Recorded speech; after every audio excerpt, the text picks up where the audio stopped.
In the 2005 sci-fi thriller The Island, people have found a way to live forever. They grow clones and harvest their organs. But real science may be on the verge of a less diabolical solution. This, for example, is no special effect. It's a lab-grown lung, no clone attached. I absolutely see a day where you'll walk into a manufacturing facility somewhere and there will be jars of kidneys and jars of livers and jars of lungs, whatever it is you need. Just as in The Island, your body would accept the new organ because it would be yours, grown from your cells. And there would be no more waiting lists for organs. There would be no more rejection. We would enter a new era where we could build you an identical, ideal replacement. But how do you make an organ without a body to build it in? We've been growing cells in the lab for decades, but they just sit around in flat layers or clumps. So how would you coax them to form a three-dimensional organ like a heart, with chambers, valves, and blood vessels? Maybe it's the same way you go from this to this. See, an organ is not unlike a building. It's a collection of parts that has to come together and work together. Think of a cinder block as a cell. The problem is, a block or a cell alone is not enough. To construct a building, you need to begin with an internal framework or scaffold to define the parts and hold them together. 30 years ago, transplant surgeon Jay Vacanti and chemical engineer Robert Langer realized that to build an organ, cells also need a framework, a scaffold to guide their growth. The challenge was to engineer scaffold materials living tissue could grow on. So this is a material that we call biorubber. Biorubber, and you use the prefix bio because whatever is the material it will take to flesh or living cells. That's right. So why does the cell even care? Because a lot of things could be toxic to a cell, or the cell wouldn't like their surface and wouldn't be able to grow on it. Picky cells. Cells are picky, and some are more picky than others. But sculpting a scaffold out of the right material is only a start. To turn one into a living body part, an ear, for example, it must then be seeded with cells. A few weeks in an incubator allows those cells to multiply, covering the scaffold. Then comes a rather strange test. This is really creepy. I mean, mice are creepy enough, and this one has no hair and a human ear growing on its back. Yes. He doesn't seem to mind that he has an ear growing on his back. No, he knows he's here for a bigger purpose.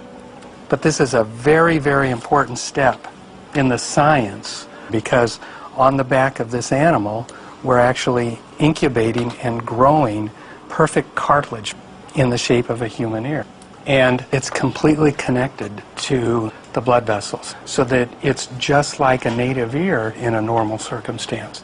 In the head of a person. That's correct. So when this finally gets implanted in a human, you don't expect rejection, as is so common with new body parts. Exactly, because we're going to start with the patient's own cells. It'll make his own tissue, and therefore the body will accept it.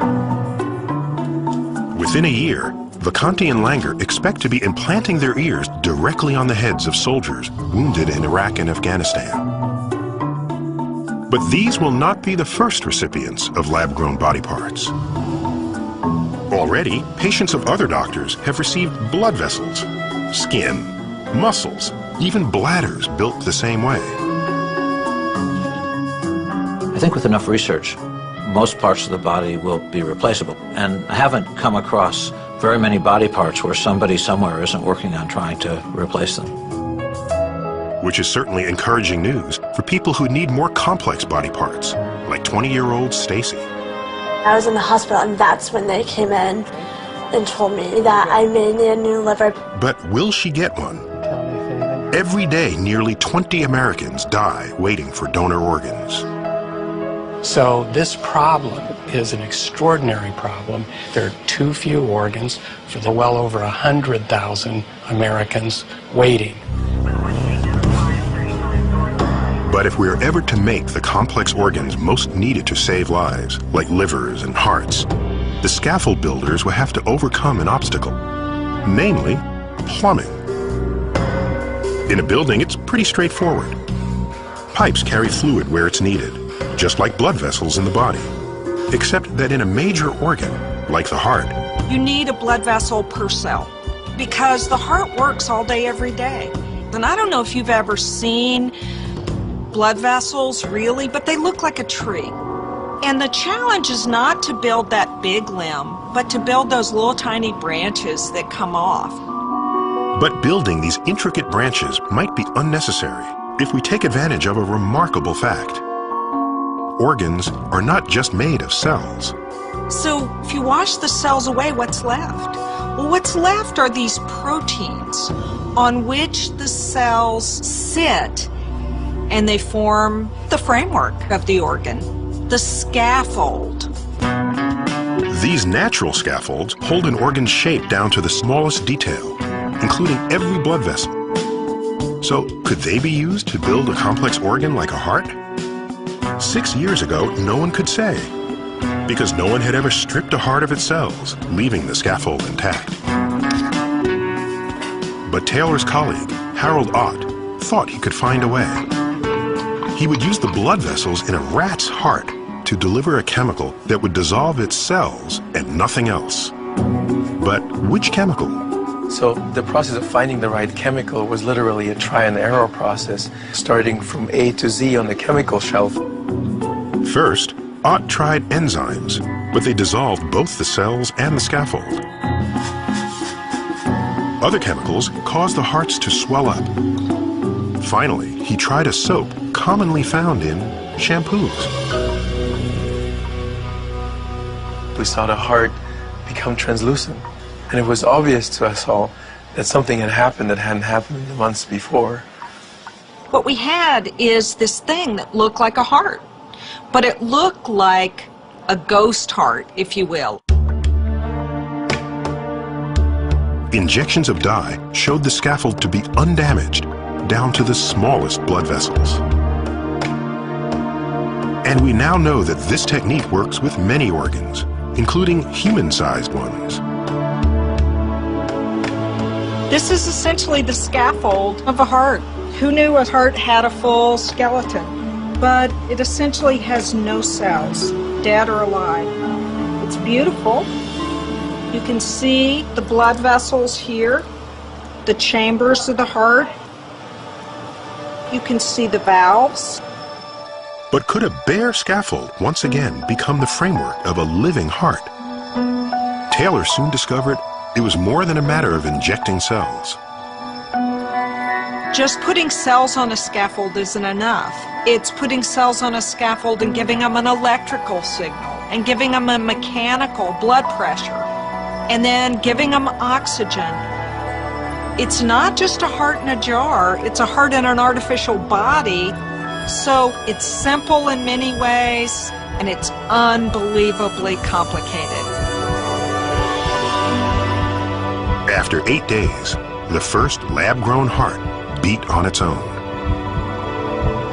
It really makes you go, what is life? The first time you see something beat that was dead, it's one of those yes moments in life.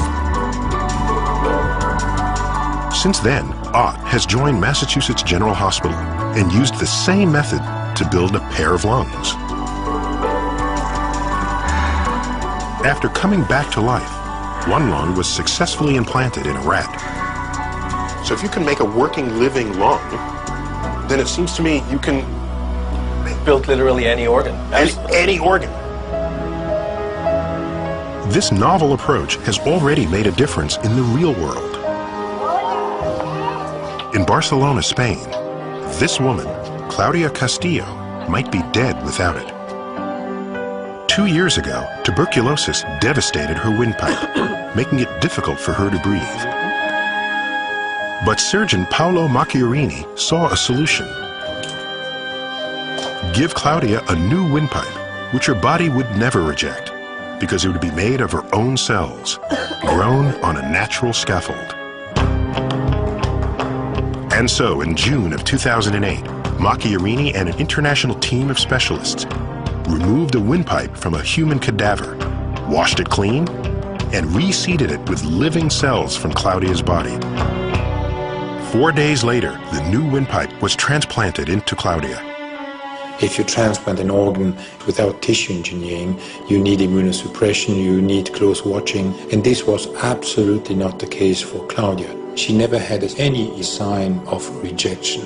Indeed, 4 days after surgery, she was home. More than a year later, Claudia is living a normal life, free of the fear that she will reject her new body part. I feel like the transplant is not from the body of another person. It's mine. That sense of ownership might soon be crucial to organ recipients, because their scaffolds might not come from a person at all. This is a pig kidney sliced in half, and it's the same size, same complexity as a human kidney. We could cover this with human cells and, in theory, build you a kidney. Human organs built on natural or artificial scaffolds? Made from a patient's own cells to avoid rejection? Available in unlimited supply? Most researchers believe it will be a reality within decades. And Taylor is even more optimistic. Kidney, liver, lung. We're not decades away from building something complicated. We're more like years away.